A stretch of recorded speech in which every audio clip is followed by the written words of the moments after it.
ഉഷ്ണതരംഗ സാധ്യതയുള്ളതിനാൽ പാലക്കാട് ജില്ലയിൽ നിയന്ത്രണങ്ങൾ ഏർപ്പെടുത്തി ദുരന്ത നിവാരണ അതോറിറ്റി. ജില്ലയിൽ വിദ്യാഭ്യാസ സ്ഥാപനങ്ങൾ അടച്ചിടാൻ കളക്ടർക്ക് നിർദ്ദേശം നൽകി.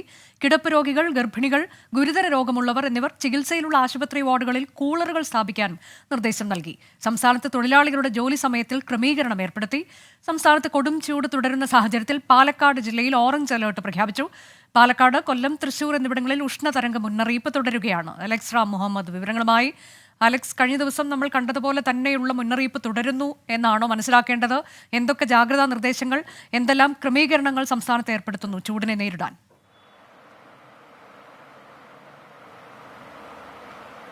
അനുജ, തീർച്ചയായും സംസ്ഥാനത്ത് താപനില ഉയർന്നു തന്നെ തുടരുന്നു. അടുത്ത ഒരാഴ്ച കാലം കൂടി തുടരുമെന്നുള്ളതാണ് കേന്ദ്ര കാലാവസ്ഥാ വകുപ്പിന്റെ മുന്നറിയിപ്പ്. അതിലേറ്റവും പ്രധാനപ്പെട്ട കാര്യം പാലക്കാട് ജില്ലയിലാണ്. പാലക്കാട് ജില്ലയിൽ കഴിഞ്ഞ ദിവസങ്ങളിൽ തുടർച്ചയായി താപതരംഗം സ്ഥിരീകരിച്ചിരുന്ന ഒരു ജില്ലയാണ്. ഇന്ന് ഉയർന്ന താപനിലയ്ക്കും അതുപോലെ ഈ ഉഷ്ണതരംഗം സ്ഥിരീകരിക്കാനുള്ള സാധ്യതാ മുന്നറിയിപ്പും പാലക്കാട് ജില്ലയിൽ നൽകിയിട്ടുണ്ട്. അത്തരത്തിൽ ഓറഞ്ച് അലർട്ട് പ്രഖ്യാപിച്ചിട്ടുണ്ട് ജില്ലയിൽ. അത്തരത്തിൽ അസഹനീയമായ ചൂട് നിലനിൽക്കുന്ന പാലക്കാട് ചില നിയന്ത്രണങ്ങൾ ഏർപ്പെടുത്തുന്നതിനുള്ള നിർദ്ദേശം സംസ്ഥാന ദുരന്ത നിവാരണ അതോറിറ്റി പാലക്കാട് ജില്ലാ കളക്ടർക്ക് നൽകിയിട്ടുണ്ട്. ഞാനുള്ളത് ദുരന്ത നിവാരണ അതോറിറ്റിയുടെ ആസ്ഥാനത്താണ്. ദുരന്ത നിവാരണ authority member secretary Shekhar Kuriakose 24-നൊപ്പം ചേരുന്നുണ്ട്. സർ, പാലക്കാട് അത്യുഷ്ണമാണ് രേഖപ്പെടുത്തുന്നത്. കഴിഞ്ഞ ദിവസം 3 മരണങ്ങൾ ഈ സൂര്യാഘാതം മൂലം റിപ്പോർട്ട് ചെയ്ത ഒരു ജില്ല കൂടിയാണ് പാലക്കാട്. പാലക്കാട് നിലവിൽ നമ്മൾ ഏർപ്പെടുത്താൻ ഉദ്ദേശിക്കുന്ന നിയന്ത്രണങ്ങൾ, അത് സംബന്ധിച്ച് നമ്മൾ നൽകിയ നിർദ്ദേശങ്ങൾ എന്തൊക്കെയാണ്? നോക്കൂ, നമ്മൾ ഓറഞ്ച് അലേർട്ടുമായി ബന്ധപ്പെട്ടിട്ട് കുറച്ചും കൂടി കടുത്ത നടപടികളിലേക്ക് കടക്കേണ്ടതുണ്ട് എന്ന അവലോകനമാണ് ഞങ്ങൾക്ക് സംസ്ഥാന ദുരന്ത നിവാരണ അതോറിറ്റിക്കുള്ളത്. ആയത് പരിഗണിച്ചുകൊണ്ട് ജില്ലാ കളക്ടറുടെ മുൻപാകെ ചില ഉപദേശങ്ങൾ സംസ്ഥാന ദുരന്ത നിവാരണ അതോറിറ്റി വെച്ചിട്ടുണ്ട്. അതിലേറ്റവും പ്രധാനപ്പെട്ടത് ജില്ലയിൽ വിദ്യാഭ്യാസ സ്ഥാപനങ്ങൾ, കോളേജ് അങ്ങനെ വ്യത്യാസമില്ലാതെ എല്ലാ വിദ്യാഭ്യാസ സ്ഥാപനങ്ങളും ITIകൾ ഉൾപ്പെടെ കുറച്ചു ദിവസം അടച്ചിടുന്നത് പരിഗണിക്കേണ്ടതുണ്ട്. രണ്ടാമത്, നമ്മൾക്ക് ഈ പ്രഗ്നൻ്റ് ആയിട്ടുള്ള വനിതകളും കിടപ്പ് രോഗികളും ഒക്കെയുള്ള ആശുപത്രികളിൽ കൂടുതൽ തണുപ്പിക്കാവുന്ന സംവിധാനങ്ങൾ സ്ഥാപിക്കേണ്ടി വരും. ഇല്ല, കൂളറുകളൊക്കെ റെൻ്റ് ചെയ്തെടുത്ത് തണുപ്പ് നൽകേണ്ടി വരും. ഓൾഡ് ഏജ് ഹോമുകളിലും ഇതേ സാഹചര്യമുണ്ട്. അതും പരിഗണിക്കണമെന്ന് പറഞ്ഞിട്ടുണ്ട്. അപ്പോൾ ഇനി ഓറഞ്ച് അലേർട്ടുമായി ബന്ധപ്പെട്ടിട്ട് നമ്മൾ മുന്നോട്ട് കാര്യങ്ങൾ കണ്ടു കഴിഞ്ഞാൽ നിലവിൽ നമ്മൾക്ക് ഈ റെസ്ട്രിക്ഷൻസിലേക്ക് പോകാം. തണ്ണീർപ്പന്തലുകൾ ഒരുക്കി കൊടുക്കാം. പിന്നെ പാലക്കാട് ജില്ലയിൽ ഒട്ടനവധി സ്പോർട്സ് ഈവൻറ്റുകൾ നടക്കുന്ന പ്രദേശമാണ്. പ്രൈവറ്റ് ആയിട്ടുള്ള ഒരുപാട് ചെറിയ സെൻറ്ററുകളുണ്ട്. അപ്പോൾ അവിടെയൊക്കെ 11 മുതൽ 3 മണി വരെയുള്ള പുറം വെയിൽ ഏൽക്കുന്ന തരത്തിലുള്ള സ്പോർട്സ് ആക്ടിവിറ്റി നിർത്തിവെക്കണം എന്നതും ഞങ്ങൾ ഒരു ഉപദേശമായി നൽകിയിട്ടുണ്ട്. ഇനി വളരെ പ്രാദേശികമായി ജില്ലാ ദുരന്ത നിവാരണ അതോറിറ്റി അവിടുത്തെ സാഹചര്യം വിലയിരുത്തിക്കൊണ്ട് തുടർ നടപടികൾ സ്വീകരിക്കും. പക്ഷേ ഈ സ്ഥിതിവിശേഷം ഇനിയും തുടരും. അത് റെഡ് അലർട്ടിലേക്ക് പോകുന്ന സാഹചര്യം ഉണ്ടായാൽ നമ്മൾക്ക് വളരെ കണിശമായ ചില നിയന്ത്രണങ്ങളിലേക്ക് പോകേണ്ടി വരും. ഇപ്പോൾ ഇന്ന് നമ്മൾ ഈ സംസാരിക്കുമ്പോൾ തന്നെ ദേശീയ തലത്തിൽ എല്ലാ സംസ്ഥാനങ്ങളുടെയും യോഗം ആരംഭിക്കുകയാണ്. അപ്പോൾ അതിലും നമ്മൾക്ക് ചില കാര്യങ്ങൾ പറയാനും അവിടുന്ന് കേൾക്കാനും ഒക്കെ ഉണ്ട്. ദേശീയ ദുരന്ത നിവാരണ അതോറിറ്റിക്ക് ചൂടുമായി ബന്ധപ്പെട്ടിട്ടൊരു SOP ഉണ്ട്. കേരളത്തിലൊരു ഈ ചൂടുമായി ബന്ധപ്പെട്ടിട്ടുള്ള ആക്ഷൻ പ്ലാൻ ഉണ്ട്. അപ്പോൾ അത് പരിഗണിച്ചുകൊണ്ടാണ് നമ്മൾ കാര്യങ്ങൾ മുന്നോട്ട് കൊണ്ടുപോകുന്നത്. സംസ്ഥാനത്ത് ആദ്യമായിട്ടാണ് ഔദ്യോഗികമായി ഈ താപതരംഗം സ്ഥിരീകരിക്കുന്നത്. അപ്പോൾ അത്തരമൊരു സ്ഥിരീകരണം വന്ന സ്ഥിതിക്ക് കാര്യങ്ങളെ വളരെ കണിശതയോടുകൂടി സൂക്ഷ്മമായി തന്നെ മോണിറ്റർ ചെയ്തുകൊണ്ടാണ് മുന്നോട്ട് പോകാൻ ആഗ്രഹിക്കുന്നത്. പാലക്കാട് ജില്ലയിലെ സ്ഥിതി ആശങ്കാജനകമായി തുടരുന്നുണ്ട്. അസഹനീയമായ ചൂട്, ആളുകൾക്ക് പുറത്തിറങ്ങാൻ പറ്റാത്തൊരു സാഹചര്യമുണ്ട്. നേരത്തെ സാർ സൂചിപ്പിച്ചതുപോലെ റെഡ് അലർട്ടൊക്കെ പ്രഖ്യാപിക്കുകയാണെങ്കിൽ കുറച്ചുകൂടെ നിയന്ത്രണങ്ങൾ കടുപ്പിക്കുമെന്ന് പറഞ്ഞു. അങ്ങനെയെങ്കിൽ ഈ ഇരുചക്ര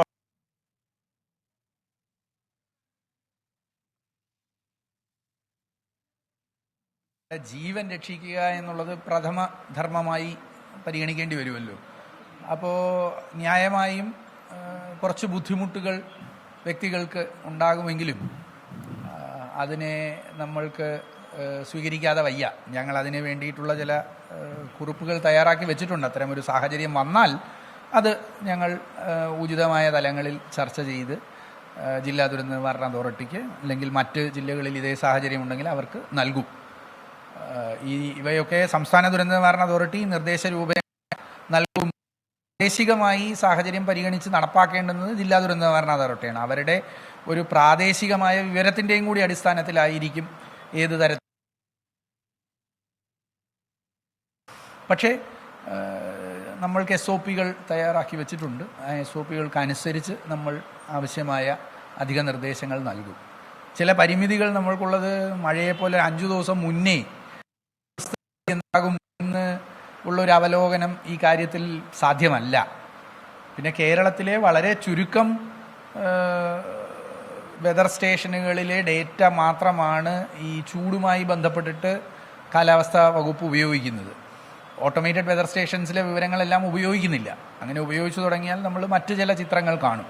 പിന്നെ കേരളത്തിൽ താപതരംഗത്തേക്കാൾ ഉഷ്ണതരംഗം എന്ന ഒരു കണ്ടീഷനാലിറ്റി വാണിംഗ് വേണ്ടത് എന്ന അഭിപ്രായം നമ്മൾ കേന്ദ്രതലത്തിൽ അറിയിച്ചിട്ടുണ്ട്. അതിൻ്റെ കാരണം കേരളത്തിൽ ചൂട് മാത്രമല്ല, അതിനോട് കൂടെ നമ്മുടെ അന്തരീക്ഷത്തിലെ ഊഷ്മാവും പ്രധാനപ്പെട്ട ഒരു വിഷയമാണ്. അത് യുടെ ശ്രദ്ധയിൽ നമ്മൾ പെടുത്തിയിട്ടുണ്ട്. IMD ഇപ്പോൾ എക്സ്പെരിമെൻ്റലായി പരീക്ഷണാടിസ്ഥാനത്തിൽ അത്തരമൊരു മുന്നറിയിപ്പ് പുറപ്പെടുവിച്ച് തുടങ്ങിയിട്ടുണ്ട്. അപ്പോൾ അത് കുറച്ച് നാൾ എടുക്കും. പിന്നെ ഇത് കുറച്ചും കൂടി പ്രാദേശികവൽക്കരിക്കണം എന്നുള്ളതുകൊണ്ട്, തദ്ദേശ സ്ഥാപന തലത്തിലേക്ക് കൊണ്ടുപോകണം എന്നുള്ളതുകൊണ്ട് ഈ 100 വെതർ സ്റ്റേഷനിലെയും ഡേറ്റ കൂടി പരിഗണിക്കണം എന്ന അഭിപ്രായം നമ്മൾ മുന്നോട്ട് വെച്ചിട്ടുണ്ട്. അപ്പോൾ അത് നമ്മൾക്ക് കാത്തിരുന്ന് കാണാം. പാലക്കാടൊക്കെ വെതർ സ്റ്റേഷനുകളിൽ 42 അതിന് മുകളിലേക്കൊക്കെ ചൂട് രേഖപ്പെടുത്തുന്നുണ്ട്. അത് ശരിയാണ്. പക്ഷേ അത് ഔദ്യോഗികമായി കേന്ദ്ര കാലാവസ്ഥാ വകുപ്പിന് വിനിയോഗിക്കാൻ തടസ്സങ്ങളുണ്ട്. 10 വർഷം നിരന്തരമായി നിരീക്ഷിക്കപ്പെടുന്ന അവരുടെ നിഷ്കർഷയ്ക്കുള്ളിലുള്ള ഉപകരണങ്ങളിലെ വിവരങ്ങൾ മാത്രമേ അവർക്ക് ഉപയോഗിക്കാൻ പറ്റുള്ളൂ. അത് അവരുടെ മാനദണ്ഡം, ആ ചട്ടക്കൂടിൻ്റെ പ്രത്യേകതയാണ്. അപ്പോൾ അതിൽ ചില ഒരു പുനർവിചിന്തനം വേണം എന്ന് നമ്മൾ ദേശീയ ദുരന്ത നിവാരണ അതോറിറ്റി അറിയിച്ചിട്ടുണ്ട്. അവർ IMDയുമായി അത് സംസാരിച്ചിട്ടുണ്ട്. IMDയുടെ ഡയറക്ടർ ജനറൽ തന്നെ അത് പരിഗണിക്കുന്നുണ്ട് IMD എന്ന് നമ്മളെ അറിയിക്കുകയും ചെയ്തിട്ടുണ്ട്. പക്ഷെ അത് ഈ നിലവിൽ അത് പ്രയോജനപ്പെടില്ല നമ്മൾക്ക്. പക്ഷേ ഞാൻ ഉദ്ദേശിച്ചത് ഉഷ്ണമാണ് നമ്മളുടെ പ്രശ്നം. ഇപ്പോൾ പാലക്കാടോ പുനലൂരോ ചൂട് മാത്രം മറ്റ് സ്ഥലങ്ങളിൽ 35 ഡിഗ്രി ഉണ്ടെങ്കിൽ പോലും നമ്മളുടെ അന്തരീക്ഷ ഊഷ്മാവ് 60-65 ഡിഗ്രി ആണെങ്കിൽ നമ്മൾക്ക് അനുഭവപ്പെടുന്ന ചൂട് 40 അടുപ്പിച്ചൊക്കെ ആയിരിക്കും, നമ്മുടെ ശരീരം അനുഭവിക്കുന്ന ചൂട്. അപ്പോൾ അതിനെ ഹീറ്റ് ഇൻഡെക്സ് എന്നാണ് വിളിക്കുന്നത്. ഹീറ്റ് ഇൻഡെക്സ് പുറപ്പെടുവിച്ചിരുന്നു മുമ്പ്. നമ്മൾ പരീക്ഷണാടിസ്ഥാനത്തിൽ 1-2 തവണ ചെയ്തു. സംസ്ഥാനത്ത് കൊടും ചൂട് തുടരുകയാണ്. വിവിധ ജില്ലകളിൽ ജാഗ്രതാ നിർദ്ദേശം, ഉഷ്ണതരംഗ മുന്നറിയിപ്പ്. അതിന്റെ പശ്ചാത്തലത്തിൽ എന്തൊക്കെ നടപടിക്രമങ്ങൾ ഉണ്ട്, എന്തൊക്കെ ജാഗ്രതാ നിർദ്ദേശങ്ങൾ പാലിക്കണമെന്നത് ദുരന്ത നിവാരണ അതോറിറ്റി അറിയിക്കുകയായിരുന്നു. ശേഖർ കുര്യാക്കോസാണ് അലക്സ് റാം മുഹമ്മദുമായി സംസാരിച്ചത്.